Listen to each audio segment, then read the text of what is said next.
3 tips para yumaman kahit bata pa. Una is umiwas sa distractions.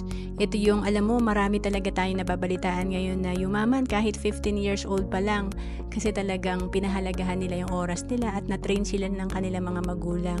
So kung meron tayong mga bad habits kagaya ng sobrang pag-games or sa social media, talagang palitan lang natin ng mga winning habits. And then pangalawa, matutong kumita. Sa panahon ngayon, pwede kang kumita online, pwede kang magnegosyo.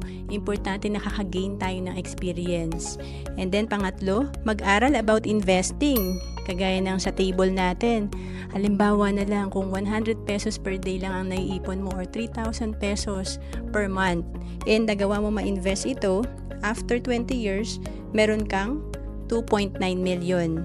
And yan ang kagandahan talaga na tayo ay nagsimula na maaga at matutong mag-invest. To know more about savings and investment, message mo lang ako sa FB, Roancelis Capistrano.